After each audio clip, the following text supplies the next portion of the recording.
Okay, I had a couple things I wanted to show you. So, let's take a look.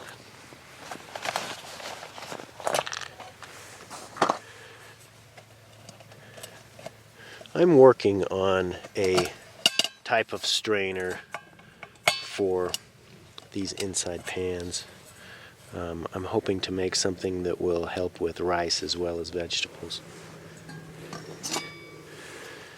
Okay.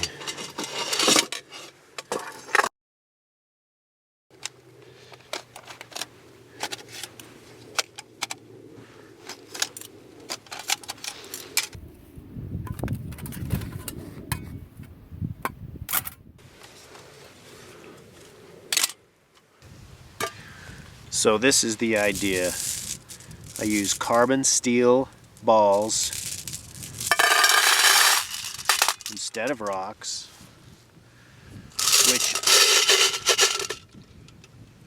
which will allow me to rotate my pot, and the balls will act as thermal mass on the bottom, absorbing the heat from the stainless steel and then transferring that heat directly up towards the piece of meat that I'll be roasting.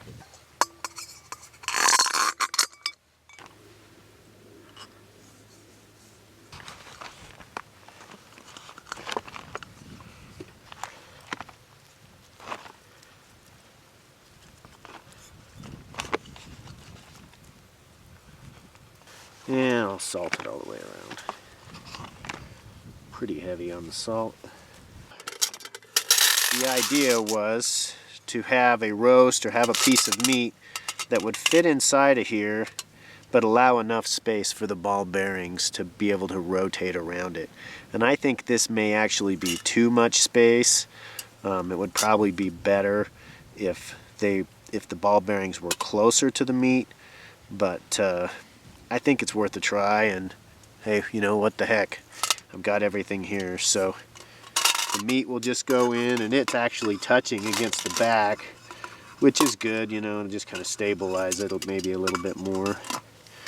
And then we go ahead and lock it in there and then start our fire and start cooking. And then what I'll do is I'll just rotate it, and those balls will just always stay at the bottom.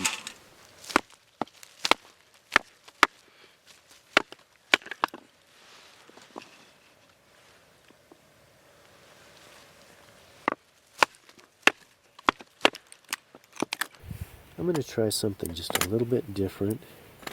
Usually I put the corners into the corners with all the pieces, but this time I think I'm going to try turning two of them the opposite direction.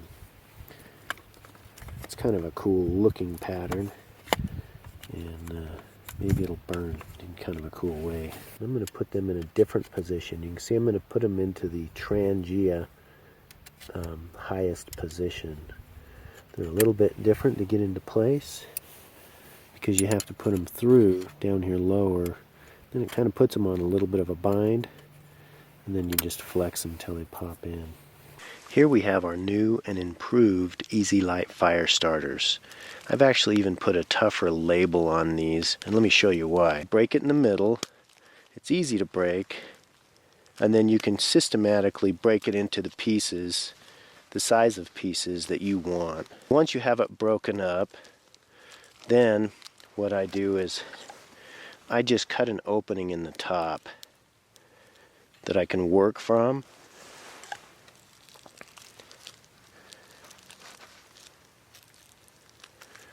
And then I just pull out a piece at a time, you know, as much as I think I need. And then the reason I made this label a little tougher is so that it could have another use. If you pull the label off, it's kind of surprising how tough this wrapper really is. And if you put this label up over the top, then you can seal it up, you know, and then you can just unpeel it, get another piece out. We increase the amount of paraffin that's in them, so they give you a longer burn, be just a little bit more concentrated. I want a little smaller piece. This is going to be plenty of fire starter for this job.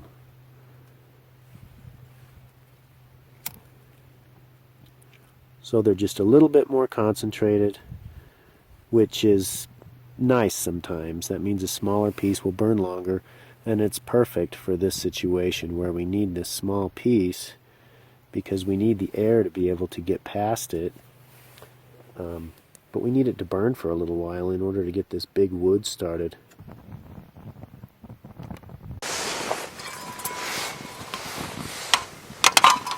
Okay, let's go ahead and put this on here. Try to get all those bearings kind of right down on the bottom. And that looks like that ought to work right there. Okay, I moved this log over to be just a little bit of a windbreak, and you're starting to be able to hear some sizzle going on in there. Just keep it rotated, give it a little jiggle, and we'll see what happens. You can get a smell of that steam coming out of there. It smells like roast beef. Okay, the heat's building up in there pretty good now, so I'm going to start rotating it just a little more frequently. And I'll show you what the wood looks like. It's been burning down faster than normal because I've had this breeze just stoking it the whole time.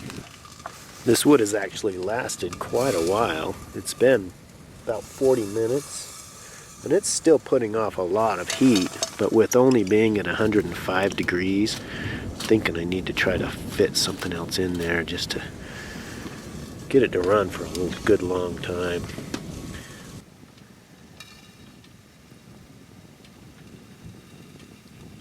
We're up to 127 degrees. Okay, the temperature is at 138, which I guess is a little hotter than I wanted to get it to be a medium rare. So I'm going to go ahead and pull it off the heat. Let's see what we have. It's going to be interesting.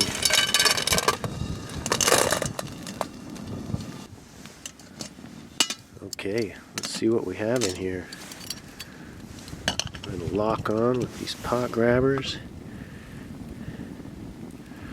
Well, it doesn't look like it browned it quite as much as I was hoping, but it did brown it in the areas that hung down the lowest.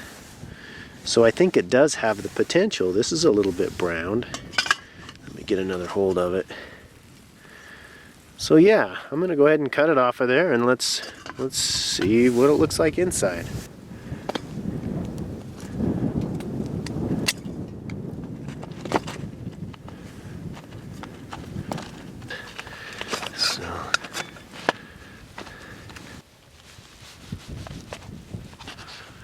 Yeah, I definitely cooked it a little bit too long. Let's see when I get into the middle of it.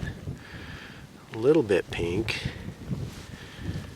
I just went just a few degrees, maybe 4 degrees too much. Now this is a different piece of meat than what I usually get. Actually, that's looking really good as far as pinkness goes. But my butcher called this a flat iron steak.